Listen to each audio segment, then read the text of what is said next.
श्रीगंगानगर से एक बड़ा राजनीतिक और प्रशासनिक विवाद सामने आया है, जहां भाजपा विधायक जयदीप बिहाड़ी और सरकारी अधिकारियों के बीच मारपीट की घटना ने तूल पकड़ लिया। मामला विधायक सेवा केंद्र में हुई जनसुनवाई के दौरान का बताया जा रहा है, जहां पानी सप्लाई से जुड़ी समस्याओं पर बैठक चल रही थी। विधायक जयदीप बिहाड़ी का आरोप है कि RUIDP के AEN समेत 3 अधिकारियों ने उनके साथ मारपीट की, जिसमें उनके चेहरे और आंख के नीचे चोट आई है और उनका चश्मा भी टूट गया। विधायक ने पुलिस को सूचना दी, जिसके बाद 3 अधिकारियों को गिरफ्तार कर लिया गया। वहीं दूसरी ओर प्रत्यक्षदर्शियों का कहना है कि बैठक के दौरान विधायक ने अफसरों के साथ अभद्रता और गाली गलौज की, जिसके बाद विवाद बढ़ा और मारपीट की स्थिति बन गई। इस दौरान एक अधिकारी की शर्ट फटने और कर्मचारियों के फोन जब्त करने की भी बात सामने आई है। विधायक ने RUIDP और LNT पर शहर की पानी सप्लाई बाधित करने और भ्रष्टाचार के गंभीर आरोप लगाए हैं। फिलहाल पुलिस पूरे मामले की जांच कर रही है और राजनीतिक बयानबाजी भी तेज हो गई है। विधायक जी, आप पे हमला हुआ है, RUIDP के अधिकारियों ने आप पे हमला किया, क्या मामला है पूरा बताइए। देखिए, RUIDP ने पानी की सप्लाई को तो सारे शहर में बाधित कर रखा है। इनके ऊपर ना PHED का असर है, ना कोई और अधिकारी का असर है। सारे पत्रकार बंधु जानते हैं, सारी पुरानी आबादी जानती है कि विगत 7 दिनों से लगातार करणपुर रोड, पुरानी आबादी के काफ़ी बहुत ज़्यादा एरिया पानी की सप्लाई न होने से त्रस्त है। इनके पास न तो स्थायी वालमैन है, ना स्थायी कोई लाइनमैन है, और इनकी सप्लाई इतनी स्लो है कि वो वाल पूरा खोलते ही नहीं है। लेकिन पिछले 7 दिनों से तो एक बूंद भी पानी नहीं आ रहा। लोग पानी के लिए त्राई त्राई कर रहे हैं, हालांकि बाथरूम तक के लिए लोगों को पानी नहीं मिल पा रहा है। इसी संबंध में आज इनसे एक PHED के मार्फत इनको बुला करके RUIDP को और LNT के जो कर्मचारी हैं, जो अधिकारी हैं, उनको बुला करके एक मीटिंग की जा रही थी कि इसकी समस्या का समाधान क्या होगा।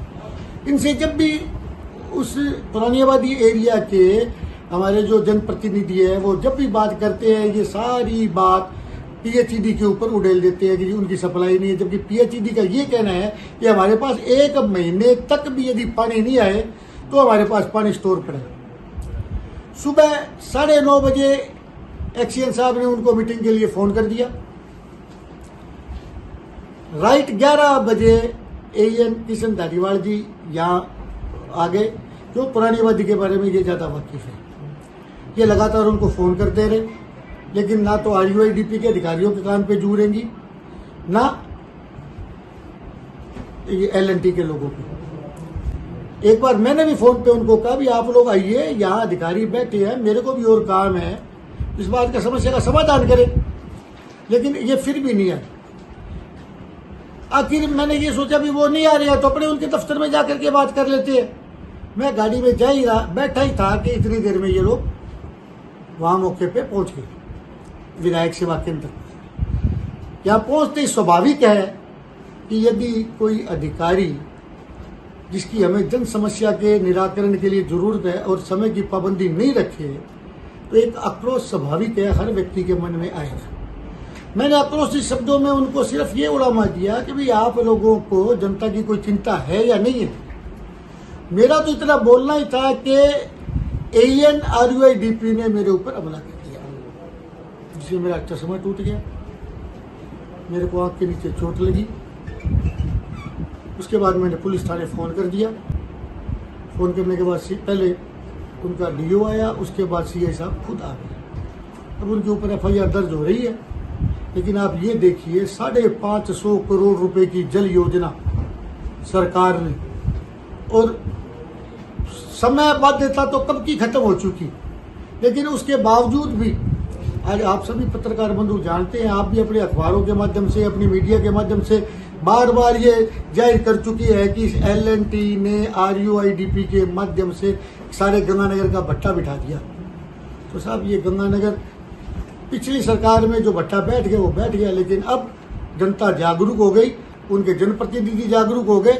हम शहर का भट्टा नहीं बैठने देंगे, और जो उन्होंने ये कृत्य किया है उसके खिलाफ FIR होगी, और इस अधिकारी के खिलाफ मैं विधानसभा अध्यक्ष को भी लिखूंगा, माननीय मुख्यमंत्री जी को भी लिखूंगा, माननीय प्रिंसिपल चीफ सेक्रेटरी साहब को भी लिखूंगा।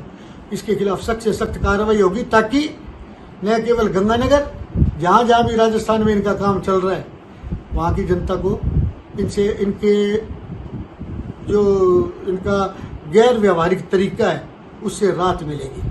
मेरे को ये लगता है कि इन्होंने ये धांधली करके जो करोड़ों का हेरफेर किया है, अब सरकार के पास वक्त आ गया कि इनकी सारी जांच खोली जाए। जब तक ऊपर से कोई बड़ा अधिकारी यहाँ नहीं आएगा, तब तक मैं सरकार से यही निवेदन करूंगा कि एक बार पीएचईडी को पुनः शहर की पानी की सप्लाई की व्यवस्था दुरुस्त करने का काम दिया जाए। हमारे अधिकारी जो राज्य सरकार से संबद्ध है बड़े लगनशील है और पिछले काफी समय से ये प्रयासरत है, लेकिन इन्होंने तो पीएचईडी के एक्सीएन एएन को भी एकदम एक आम नागरिक समझ लिया, जैसे ये भी सड़क छाप हो। इनकी बात का इनके कानों पे कोई असर ही नहीं हो रहा। ऐसा नहीं होगा। ये गंगानगर हमारा अपना शहर है, हम इस शहर को इनकी जेब भरने के लिए और इनकी हठधर्मिता के सामने बर्बाद नहीं होने देंगे। जनता जाग गई है, हम इसका पूरा निदान करवा करके ही इनका पीछा छूटेंगे।